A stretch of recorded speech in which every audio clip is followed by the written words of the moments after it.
आपको संबोधित करेंगे।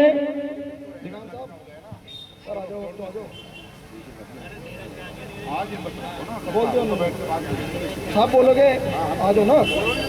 हमारे बीच में श्री वीर सिंह दिगान साहब, एक जोरदार ताली स्वागत करें वीर सिंह दिगान साहब।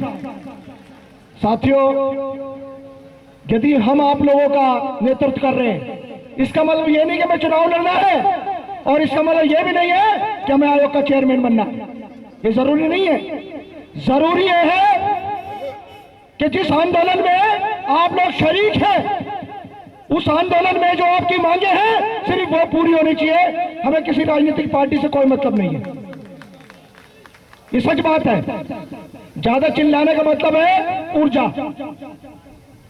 और ऊर्जा से लबरेज, ऊर्जा से लबालब। माननीय वीर सिंह दिगान साहब आपको संबोधित करेंगे।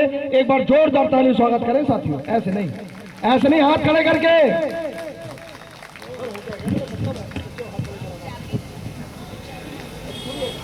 साथियों, 2-3 नारे मेरे साथ में लगाओ, उसके बाद मैं अपनी बात आपके सामने रखूंगा। इंकलाब जिंदाबाद, मजदूर एकता जिंदाबाद, अफसरशाही मुर्दाबाद, अफसरशाही मुर्दाबाद, नरेंद्र मोदी मुर्दाबाद, केजरीवाल मुर्दाबाद, तीनों मेयर मुर्दाबाद, तीनों कमिश्नर मुर्दाबाद। मांग हमारी जिंदाबाद। जब तक मांगे नहीं मिलेंगी, जब तक मांगे नहीं मिलेंगी, चाहे जो मजबूरी हो, चाहे जो मजबूरी हो, चाहे जो मजबूरी हो। अब दिल्ली में क्या होगा, अब दिल्ली में क्या होगा? अभी तो लियंगड़ाई है, अभी तो लियंगड़ाई है। आवाज दो, आवाज दो। हम क्या चाहते हैं, हम क्या चाहते हैं? इंसाफ के आगे, इंसाफ के आगे।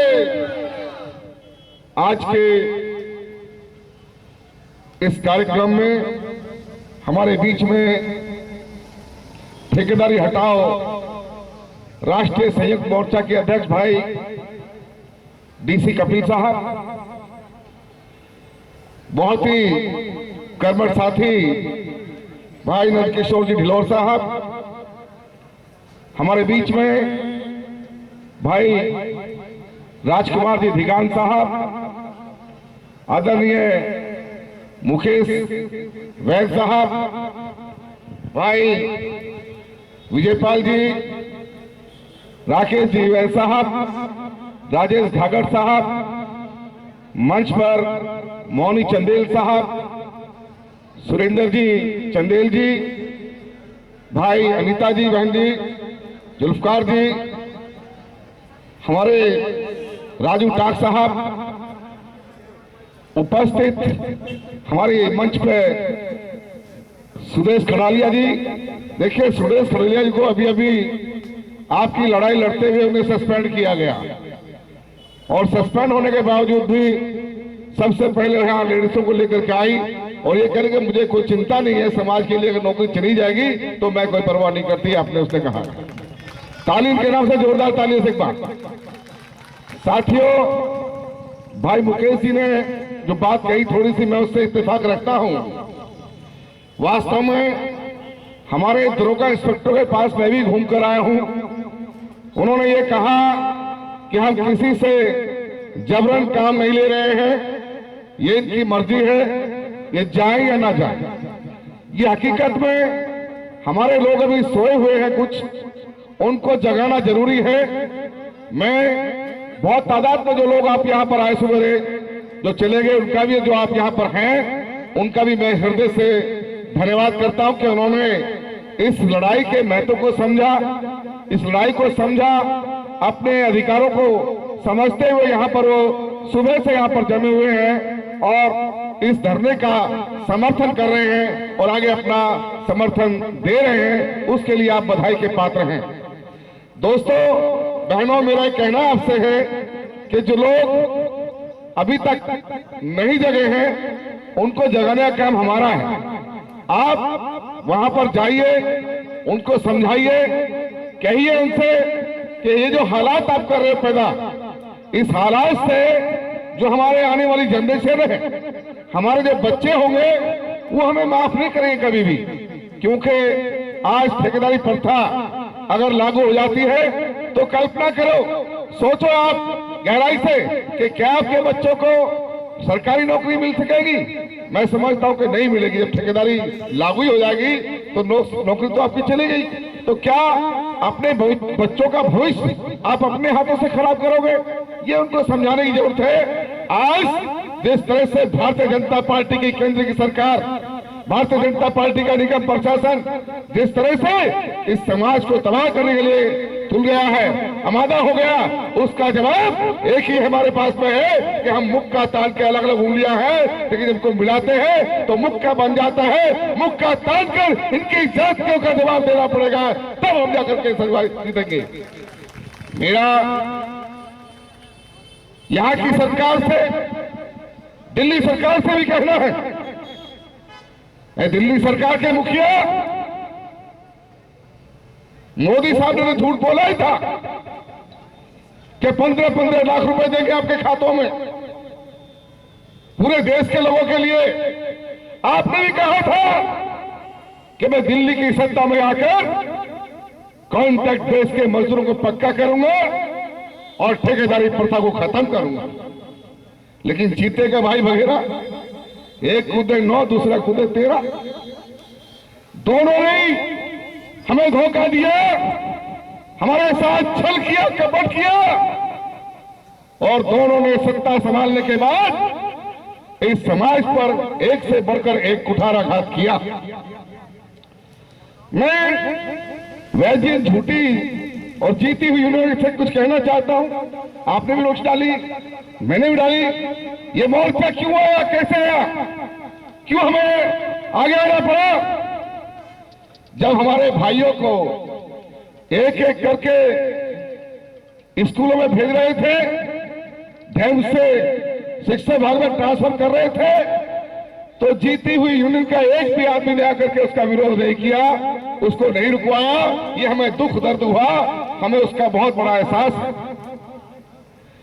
उसके बाद अब अस्पतालों के ऑर्डर किए तो कोई भी हमारा भाई जीती यूनियन का किसी ने विरोध नहीं करा, किसी ने धरना नहीं दिया, किसी ने कोई आवाज नहीं उठाई, और हमारे आधे से ज्यादा कर्मचारी हमारे इधर उधर कर दिए इस प्रशासन ने। वो केवल इसलिए कि हमारी एकता बनती थी, हमारा यहाँ जज्बा रहता था, जोर रहता था, इनको झुकना पड़ता था। इन्होंने हमारी ताकत को कमजोर करने के लिए हमारे भाइयों को इधर उधर भेज दिया। आपको मालूम है लंबे समय से इस निगम में भर्ती नहीं हुई है।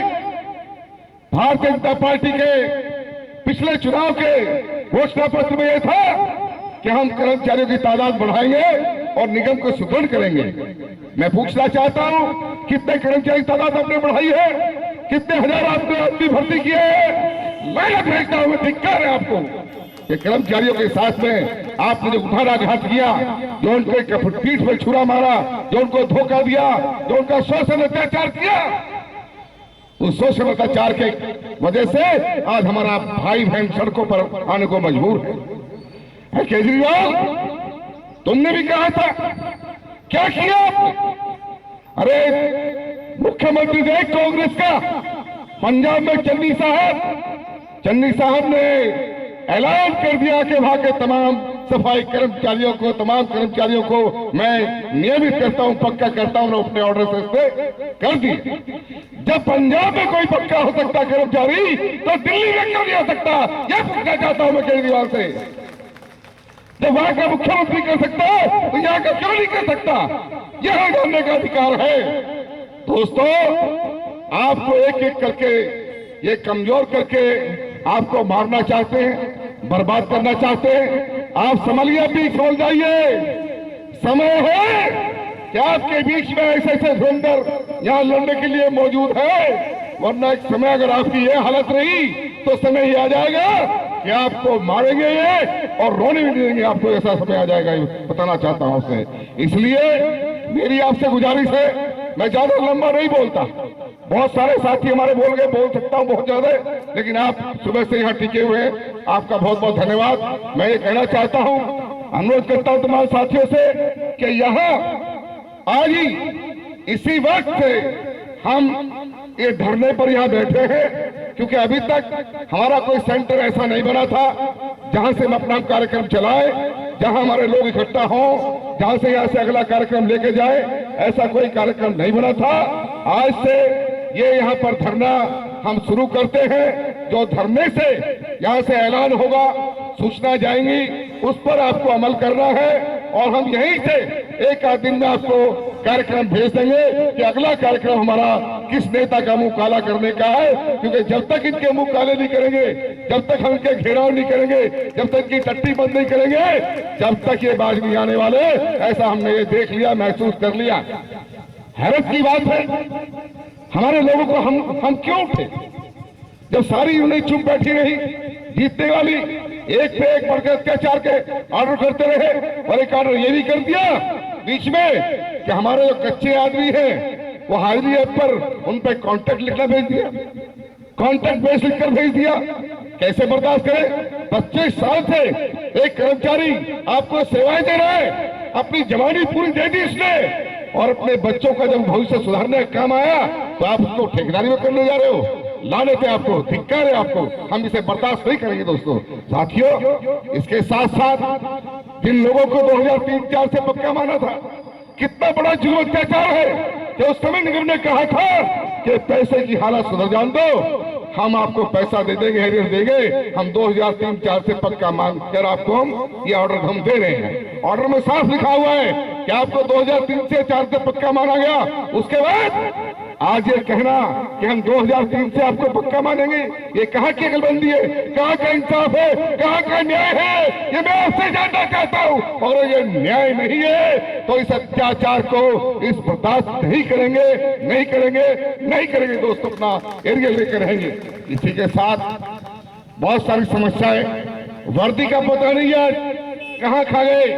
अरे कच्चे लोगों का ईपीएफ का पैसा जो करता है, उनका फंड जो काटते हैं, उसका तो पता नहीं कहां भेज रहे हैं। कितने बड़े भ्रष्ट, कितने बड़े चोर, कितने बड़े डाकू यहाँ पर बैठे हैं। वो चोर चोर मोसेरे भाई, वो जीतने वाले ना, उनके भाई भाई ये आपस में साधु भाई बन गए हैं। ये मैं कहना चाहता हूँ, इन साधुओं से हमें सावधान रहना पड़ेगा। इनके साधु भाई बन गए वो जीतने वाले, इनसे सावधान रहना पड़ेगा। और जैसा मुकेशी आपने कहा है कि बहिष्कार तो भाइयों ने कर दिया जीतने वालों का, लेकिन इनके हमें और भी इलाज हमें करना पड़ेगा। ये हमें देखना पड़ेगा कि आगे हमें क्या कदम उठाना। यहाँ से ज्यादा न कहते हुए आपसे यही कहूंगा कि आज का हमारा कार्यक्रम यहीं पर समाप्त होएगा। हम लोग यहाँ धरने पर रहेंगे, आगे आपको जो सूचना मिले उसके अनुसार आपने काम करना है। अब तुम्हें कसम अपने बच्चों की है, कसम वाल्मीकि भगवान की है, कसम बाबा साहेब भीमराव अम्बेडकर की है। अगर आप बस्तियों में जाकर के घर घर में एक दूसरे को से ये प्रण ना लो, ये कसम ना खिलाओ कि हमें ये आंदोलन को नहीं छोड़ना है। अगर ये आंदोलन छोड़ दिया तो दिल्ली में आप सदा सदा के लिए बर्बाद हो जाओगे, कोई आपको संभालने वाला नहीं मिलेगा। इसलिए मेरी आपसे प्रार्थना है, एकजुट होकर के, एक माता पिता के बनकर तमाम भाई एक मंच पर इस ठेकेदारी प्रथा हटाओ, आंदोलन के साथ मिलकर के संघर्ष करें। इन्हीं शब्दों के साथ बहुत बहुत धन्यवाद। जय हिंद, जय भारत, जय भीम। धन्यवाद साथियों। धन्यवाद दीवान साहब।